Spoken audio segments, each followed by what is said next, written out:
Hello, hello, everyone. If you could, please get in the comments. Okay, good. And let me know if you can hear me okay. My mic is like over here because it's big, bulky, and all of that, but I think it should be picking up. So let me pull up the comments here. Welcome. That's a way to start a Facebook Live. Say, hey, can you hear me? Okay. Let's see. I need to refresh this bad boy. Why? Okay. I can hear you, says Cynthia. Thank you so much. I am also, thank you, Elena and Ada. Thank you. Daphne says all good. Awesome. Thank you guys so much. I'm trying to pull up what is my outline of note. There it is.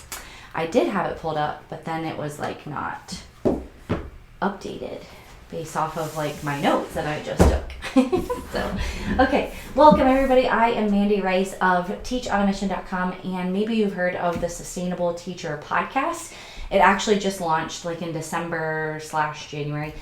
So it's a newer one, and we've got now, I'm looking at my calendar over here, 18 episodes.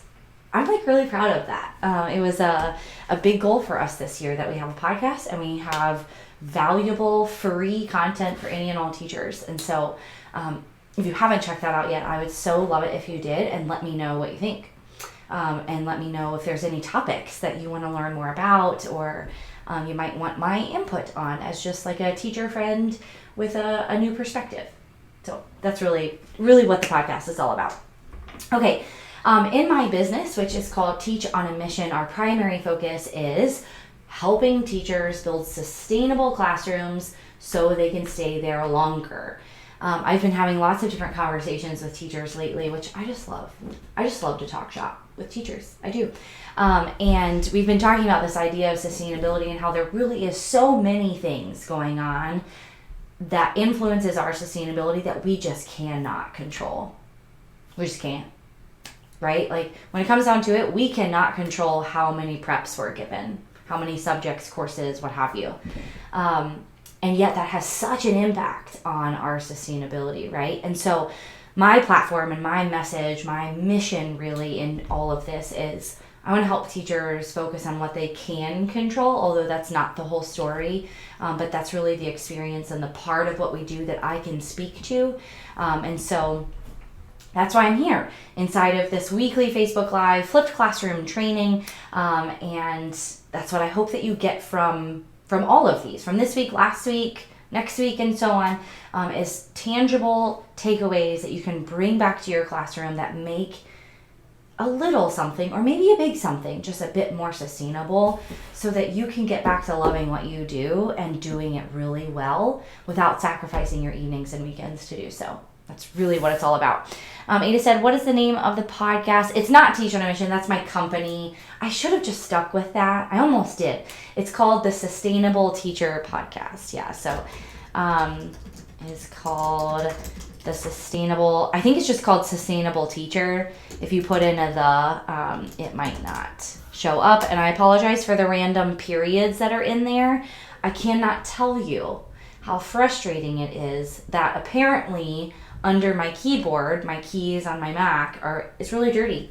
And the period and the space and the L tend to stick a lot. And another apparent obvious thing is that when you take a butter knife to it and clean it out, DIY, that's not good enough. You're welcome, Ada. So might have to be YouTubing some more, like how to fix this, because it's real frustrating. Okay. Back to the point, right? Okay, I may be looking at my notes because I just kind of like word vomited on the page, and I want to make sure that I'm not missing anything. So today, this evening, and my goal is always to start at 8 and end by 8:30. That's my goal. We may even end a little early today. Today I'm going to talk about the one thing that I want you to know before you flip your classroom, right? And this is really coming from a place where this is what I would tell like my good friends who are teachers if they were to come to me and say, all right, girl, talk to me about the flipped classroom. This is what I would tell them. And it really does come, like I said, from that like teacher friend place and from my heart and my experience, my heart for my experience, right? Okay. So I'm going to tell you a little story here first. I am in college. Good golly, that was like a long time ago. And I'm preparing to be a teacher. I actually subbed for a whole year before getting like my big girl job, like my full-time teaching job. And I'm preparing to be a teacher. And ever since I decided to become a teacher, what do you look forward to? Maybe you're like me. I looked forward to the preparing and the lesson planning, the materials. Like let me show you. Like I'm still a school, I like have Post-it notes out the wazoo. I'm still a school supplies junkie. Like I still have a stash of highlighters, right? But yeah, so I lost my train of thought. All the materials, the classroom decor, like preparing all of that, right? How it'll be so nice for my students to come to my classroom and appreciate all of my hard work and just be rock star students because of my hard work. That's really in a gist of who I was walking into becoming a teacher. And then I got into my first teaching job, right? And I very quickly realized that my teaching, my role as a teacher was not about me. It was not about my hard work. And in fact, my hard work, I even realized, came to hinder that of my students, the hard work that could have happened for my students. Not to say that that's what it was for everyone or that it was for me all of the time, but I very much saw myself relying so much on my own hard work that my students did too. And if I'm being totally honest, I got real sick and tired of being what I called and what I teased and joked with my students, their beholder of all knowledge. I would say that so many times. Look, dude, I am not the beholder of all knowledge. So why are you relying so much on me? I'm all about a solid teacher-student relationship and that we get to collaborate and dig into the messy learning process. But dude, you're just wanting me to give you the answers. Right? I am not the beholder of all knowledge. So picture this. And I know you've experienced this before. So here we go. You give your students a task of some sort. Any kind of task where they're diving a bit deeper into the content that they just learned. Okay, so let's say you're like 30 minutes into class, you just gave a lecture or some kind of content delivery, and now they're going to spend the rest of the class just kind of like experimenting, diving a little deeper, practicing. Okay, and oh yes, not so shortly after giving them this task, someone asks a question, right? So you go and you help. And then someone else asks a question, and someone else. And before you know it, a huge line has formed, whether that's a physical line, like at your desk, or at the desk whose student, like the student's desk that you're sitting at, or a million hands in the air, what have you, of students needing your help. And it's all completely about their understanding of the content or lack thereof, meaning they are relying so heavily on you for the content. So it's very clear then that they're, like I said, completely reliant on you for their knowledge. And that's so much pressure. So much pressure on you, on the teacher in the room, right? It's exhausting. And because of all of this, and here's the number one thing. Are you ready? The number one thing I want you to know about flipping is that the flipped classroom is going to change you. It's going to change your role as the teacher in the classroom. And this like part B of that, and I'm going to dive into this a little bit more. Part B of that, you need to let it happen. Hello, my name's Mandy, and I'm a recovering control freak. And by recovering, I mean I'm going to be recovering from it for the rest of my life. Like it's a lifelong journey, right? I am a control freak. So, and that's really like the story I'm sharing about like the students in line and beholder of all knowledge and me working so hard. That's really where it came from. It's because if I had control of absolutely everything in my classroom, and if my students' performance was dependent on my hard work, then it's going to be amazing, right? But that's not sustainable, right?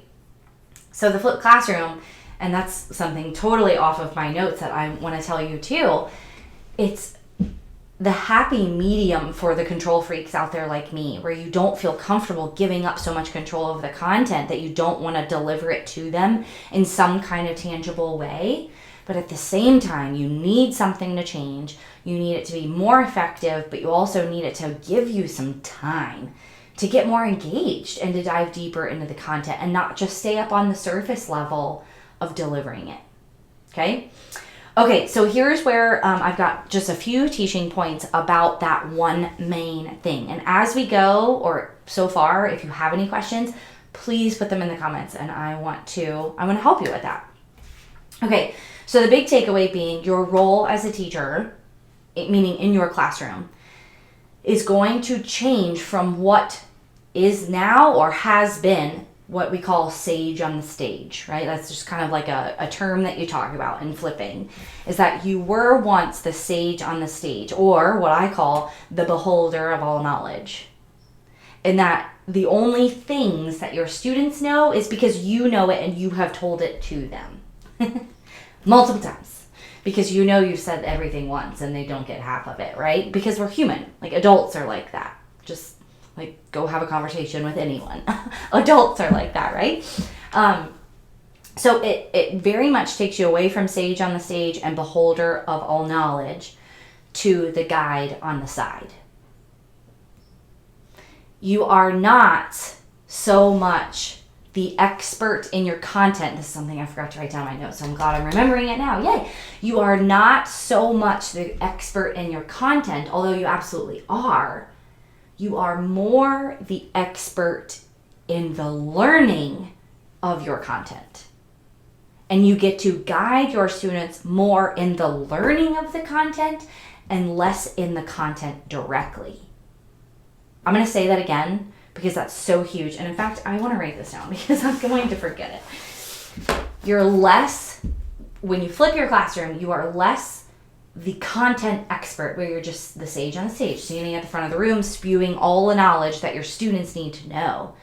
And that allows you to then become more of the expert in the learning of your content. How it is best that your students go through the messy learning process that is learning XYZ, your subject, right? Like psychology for me, or American history, Algebra 1 for you, or whatever else it is that you teach. And I actually forgot to ask that, guys. I would love to know. And some of you who have been here recently may have already told me. I apologize if I'm forgetting, but what do you guys teach? I'd love to know in the comments. Because as much as you love your content, because I'm betting you do, like, that's why you chose it, right? Like, you kind of geek out about that kind of stuff. You want the light bulbs to happen in your content. That's learning, right? Like, I geek out about the light bulbs going off in my kids' heads as they're learning. Not necessarily the Revolutionary War, right? Not necessarily, I don't know, functional fixedness, an AP Psych vocab word. Yeah, that stuff's cool, but what I think is cooler is when the light bulb goes off for one of my kids, right? 5th grade reading and social studies, Daphne's math, Amy visual art, ooh, fun. Nilda is K1 bilingual, oh, so fun. Elena 7th, awesome. 7th grade math, ooh, cool. College astronomy, ooh, Katie, that's so cool. I actually have a teacher, a professor. I'm blanking on her name right now. Mallory, is it Mallory? No. LeBlanc is her last name, and I'm forgetting. It starts with an M. Her first name starts with an M. But she's a professor as well. And she and I have been chatting via email recently. That's so awesome. And she went through my online course in flipping and has been using it with her college students. That's so fun. Algebra 1, Math 1, College Econ, 3 preps. Fun. It's funny that I'm actually certified to teach economics, and yet every kid would fail if I taught it. And I am not math, right? Like, econ is math, not social studies. Isn't that weird? And yet I'm certified in social studies.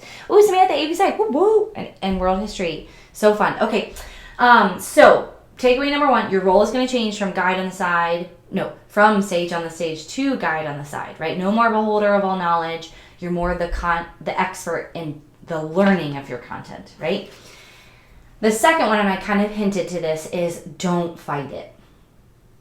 And it's going to be your nature to fight it. And you're not even going to be able to necessarily articulate that you are in fact fighting it. And a couple ways, one that comes to mind that we fight this without even knowing that we're fighting it is that, and I guess it could be two ways, is when our students either come to class with their flip notes having been taken already, or if we're doing the in-class flip, they finish the notes. And at the end, we're kind of like, so I know they watched the video and everything, and I know I just made the video, but I feel like I haven't said it. And so I feel like that means I haven't covered it. So I just have to say it. I just have to say X, Y, whatever the topic is of the video, just so that I feel like I delivered it to them. And that is a colossal waste of time, because you're doing both then, and you're taking up twice as much time as you would have if you just stayed pre-flipping, right? So flipping changes your role, let it happen, which is going to have some growing, I'll call them pains, because it kind of is, right, as with any transition. But I'm betting those growing pains are going to be a little less now that we're kind of sort of on our way to being post-COVID, right? And this whole idea of remote learning everyone's experience, the good, bad, and the ugly. However, there's still going to be some growing pains there.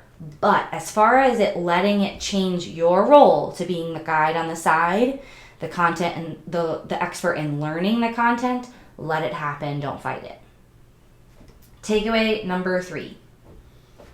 You absolutely will get to a point, or will feel at some points throughout the school year, where you wonder if you're doing enough. So maybe that's like the second way, and really that's like the root of you fighting it. You wonder, am I doing enough? Because I'm transitioning away from lecturing most of the time, or feeling like I'm only ever delivering content. I know the word lecturing doesn't resonate as much with our lower level, like elementary teachers, but you're still delivering content a lot, and oftentimes delivering directions and instructions a lot, right? So the flip in the elementary level looks a little differently there, but it absolutely is rooted in the same foundation, right? There's the same roots there in the technique. But because that's a transition away from what you did so much, what you spent so much time doing, and now it feels like you're not doing it because you've done it once and everyone gets it in your video, right? You made that one video one time and now everyone gets it. You will get to a point in your classroom where you're like, I talked about that, right? And like, they don't have questions right now, or like everyone seems as though they're getting it, and you're gauging that not based off of their silence, because that would not be a good thing, but that when you're talking to them, it really does seem like they're getting it, and you have to fight that urge, whether that's rooted in the control freak or just you're just used to being the sage on the stage. You gotta fight against that. Don't measure how your students get it based on how you feel. And that is why, and this is a big topic I talk about on the podcast and in my online course, data of the flipped classroom is so much more important than it is in the traditional classroom, where you know you're delivering it. That sounds so funny, because you're still delivering it in the flipped classroom. It just feels really different for you. It feels really different for you. So I hope that makes sense. So to recap, the number one thing, teacher friend to teacher friend, right? If you were my friend and asking me, all right, girl, tell me, what is it that I need to know about flipping? This would be the main thing, right? And don't fight it. And there's a few ways that you may find yourself fighting it. And it might not even be in the ways that I just described. It might be other ways, but you've got to stick with it. We've gotta stick with it. Okay, let me get to the comments and make sure that I'm answering any and all questions that you guys have. So please post them there. And then I have something for you, and like a really cool thing that I want to make sure that you know about before we leave. Okay. Let's see. Daphne's question: do you think a middle school flip is closer to looking like elementary? Okay, example, reading along with a read aloud book with families at home, or like high school, 2 to 3 videos per week to take notes on. Would it be more like high school, but with 1 or 2 videos a week to spend more time practicing in class? for instance, fractions? I love that. I love that question. And nobody's ever asked me that before. That's a good one. Couple of things. I will tell you that first, it's entirely up to you. What feels right for you. But then I will make some recommendations. So that's kind of my style. I try to empower you as much as possible to make decisions for your classroom, because you are, you know you best. You know your kids best. You know your classroom best. And so you want to go with what it is. And when I say that, I don't mean go with your, I do mean go with your gut. But what I mean also, and maybe even more so, is go with what you want it to look like. And this is something that we do at the very start inside of Flip Classroom Formula, my online course. And we're actually going to do it inside of my very free 30-day Flip Classroom Facebook group that I'm going to link to for you guys at the end here. We're going to talk about, you have to like solidly, without a doubt, know your why in flipping, why you're flipping your classroom, visualize it and know exactly what you want it to look like. And then when it comes to the big decisions that you have to make about your flip classroom, because you do have to make some decisions, you go back to that why. You absolutely go back to that why. So Daphne, getting back to your question, it could also change. It depends. I personally would go with the videos. I would very much go with the videos, but that doesn't mean that you can't some weeks do one video and then a reading, right? And who's to say that you can't test it, right? Get kind of experimental with it. Test out, okay, how's it going with like the read along being at home? And maybe then they come in and watch a quick video in class and then you do the activities, right? So I would recommend that either way, you're making videos. You are putting your instruction into videos, whether you use them outside of the class, sometimes, all the time, never, or, all the way in class all the time, or fluctuating. That's entirely up to you, and it gives you a choice. It gives you that flexibility. So I would go with probably 1 to 2 videos a week at the middle school level. Amy, are you showing the flip video content to the whole class or expecting them to have watched content prior to class? Amy, this is a great question, and I would encourage you to go back into my Facebook page, which is where you're watching this right now, and check out, I think it was a couple of weeks ago, it's a video, a Facebook Live just like this one, and it's actually also on my YouTube channel if you wanted to check that out. How no 2 flip classrooms look the same, so what should mine look like? And we really dive into that topic. So in a traditional flip, students watch the videos at home prior to class, right? So let's say it's Monday. Hey guys, we're starting a new unit. Your homework tonight is to watch this video. They watch it Monday night. Tuesday, they roll into class with it done. You dive deeper into that content of what they watched in the video. However, there's also the option of an in-class flip, and then there's variations of what an in-class flip could be as well. Here's the thing about the in-class flip, because when I see you saying, are you showing the flip video content to the whole class? My recommendation is, not my recommendation, this is like a staunch, you have to absolutely do and then don't do this, right? If you're doing an in-class flip, absolutely do not project your video up on the board for everyone to watch at once. Don't. It's too easy to get into the trap of being called lazy there, because what it does is it doesn't allow your students the benefits of you taking the time to make that video, which is that they get to go at their own pace. So they absolutely need to be on their own devices with headphones if you're doing an in-class flip. So I hope that makes sense. But Amy, it also, depending on like your decision there, would depend on the age level that you teach. Nelda, let's see. How do you handle students who don't access the flip content at home? Yes, I love this one. Okay, I need to look something up really quickly because I have an entire podcast episode about exactly this. I just have a lot of podcast episodes, and so I forget which one it is, but I can really quickly look it up. I'm looking.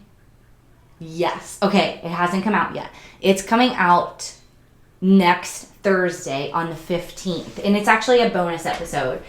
So you guys have the inside loop. I only release podcast episodes on Tuesday. So today's Wednesday, right? Yesterday's was released, which is, sorry. Yes, I was right. How to know if flipping is right for you. So the next Tuesday, flipping is just more work, isn't it? Is coming out. But next Thursday is a bonus episode, which is the number one question I get asked about the Flip Classroom, which is your question, Nilda.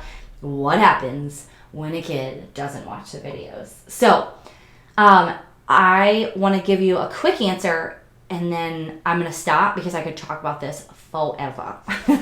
But I want you to subscribe to that podcast so you don't miss the bonus episode next Thursday. If you're not a podcast listener, totally fine. There is a blog post that is essentially the podcast episode that will also be coming out. And so that you don't miss that, I do email about it. So if you want to, you can go to teachonamission.com/starter kit, and I will, I'll put that here, to grab the starter kit that I was going to tell you about. And that actually puts you on our email list so that I can tell you, hey, new podcast episode just came out. So I hope that's helpful for you. Okay, but no, let's answer your question. Number one, you absolutely have to have a process or procedure, routine, whatever you want to call it, in place for when a kid does not watch those notes. Because learning, and that's really the basis of the episode I'm talking about, learning cannot be optional in your flipped classroom. And you might say, well, it's not optional in my classroom now. Well, do you know without a doubt that every single one of your students are taking notes when you deliver them, or that they get them when they've been absent, right? So you absolutely have to have a process in place.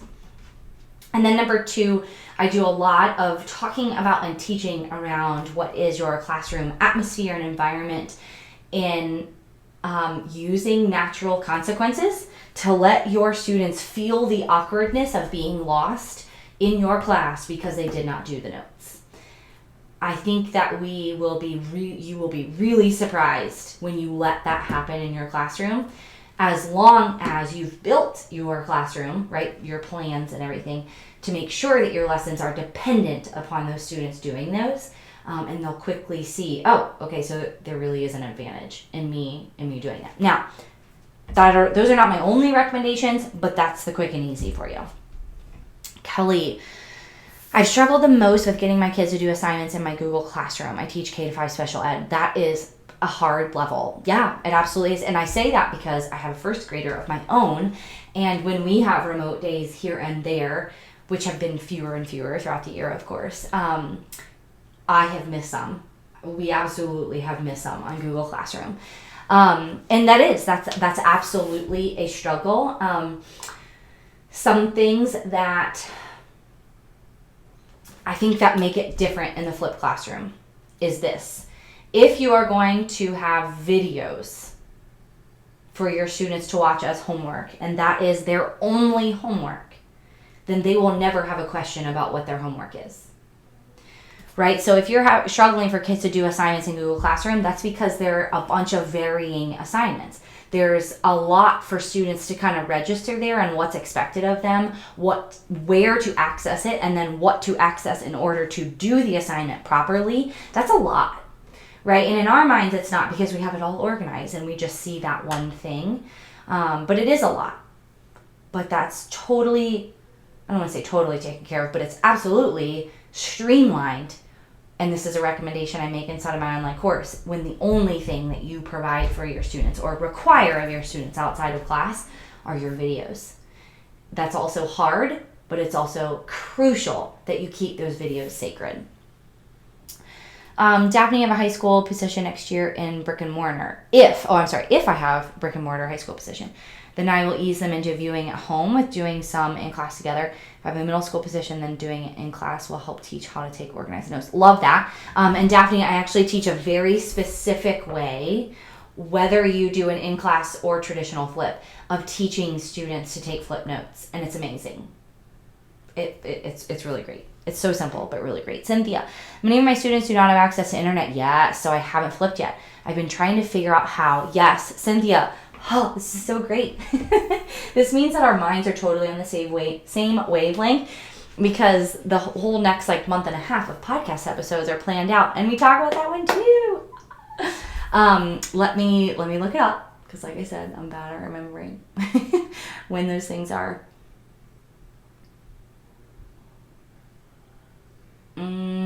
Actually, it is. Okay, a couple of things, Cynthia. One of the things I want to get into your hands. So, really cool. Episode 18, which just came out yesterday. Cynthia, that's your homework. Am I allowed to be a teacher friend and give you homework? Is to go listen to episode 18. And I talk about this idea kind of towards the beginning, middle-ish of the episode. And that could be all you listen to if you want to. And I hope you like it. But I very much talk about how internet access is a huge obstacle if your students don't have ideal access, right? However, most flipped classroom like experts, let's say, I got like kind of heavy with macaronis there, would say, you know what, if your kids don't have ideal access, you probably shouldn't flip because it's an equity thing. Maybe so, but I think that's also a really easy, cop out is too harsh, I don't mean that, but it's like an easy way to not reap the benefits of flipping that your students could absolutely still get. But that's all I want to say there, because I want you to go and listen to episode 18, because there are so many options still. If we just think outside of the internet, there's some other things. Hint. Do you think that your student has some sort of USB port anywhere in their house? PlayStation, TV, computer with no internet? Right? Okay, so that's what all I'll say there. Okay. Oh my gosh, it's 8:31. We gotta go. Hey, Julie! Thanks for coming. Ooh, awesome, Cynthia. Or Daphne responding to Cynthia. That's awesome. Oh, you're welcome, Nilda. I use Schoology for my online classroom. Awesome. Instead of Google Classroom. Got it. Oh, thank you, Julie, for sharing that. That's so sweet. Okay, would your note-taking method work for college students? I really want to help my students learn how to do that, because many of them clearly haven't yet. Katie, couldn't agree with you more. I absolutely could not agree with you more. With that being said, from my own experience, I'm pretty sure I just learned that by fire on my own too. And I still do it differently than I did in high school and then I did in college, right? Like, I think that skill, because that's learning. Note-taking, yes, is its own skill, but it also is evidence of how your brain works and learns, and that changes, right? So, Katie, to get back to your question, absolutely. Abso-freaking-lutely. Like, I have a hard yes there. Yes, I do. And there's quite a few recommendations that I make around this idea of flipped video, that the video is not all that you do. And that would probably be a really big takeaway for you guys even tonight, and really every Facebook Live that I do, is that hitting record is not the first and it is not the last thing you do to build your flipped classroom. It is not. It is more complex than that, but I say that not to make you go, that's so much work. I say that to help you see that the complexities behind the benefits of doing it are rooted in the foundation of flipped learning techniques. And it's not just as simple as clicking record. And so I bring that up here because student note-taking is huge. You absolutely have to scaffold that skill for them. Because otherwise we're not setting up our students to be as successful with our flip videos as they could be. And that's a heck of a lot of work that you just did for them to not reap the benefits as well as they could. So I hope that makes sense. Okay, I feel like I was talking real fast there, but it's because I want to respect your time, and I'm 4 minutes over. Okay, couple of things. Let me get to something here really quickly. One sec. Before you hop off, don't leave. I want to show you this. I did link this already, teachonamission.com/starter kit. This is, and I have the printout for you right here. It is something like 26 pages, something like that, not including the back like advertisement for my podcast. It's a starter kit. It's 5 steps to start flipping your classroom right now. Really to get started right now and preparing for your flipped classroom, because I don't believe that starting to flip right now is good.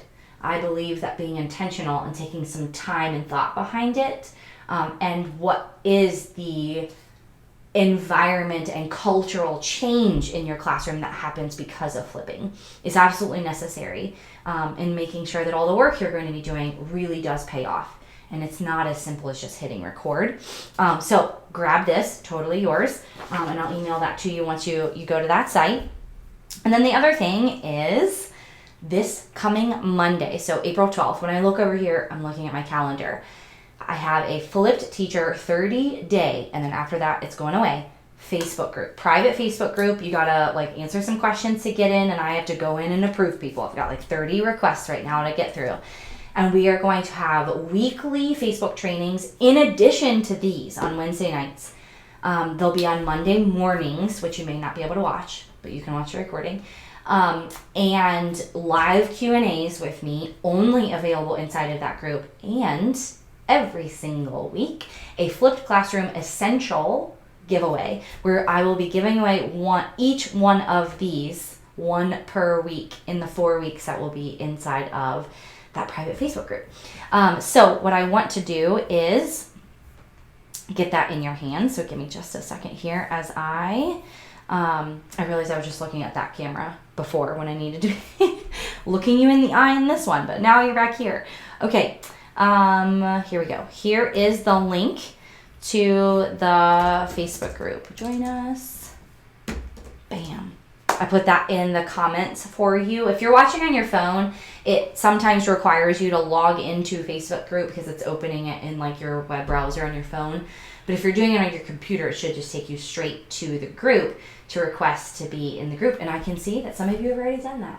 Ah, that's so amazing. so amazing. All right, guys, I'm 7 minutes over. I got to shut up. Everybody have a fantastic evening. I hope to see you on Monday inside of that group.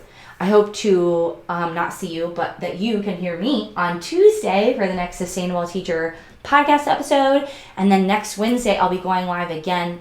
I totally forget what the topic is, but I'll be looking at that here soon to get that scheduled and to let everybody know, hey, come, let's chat. It's going to be great. Okay, bye guys. Everybody have a great evening, and I hope to see you again soon. Bye.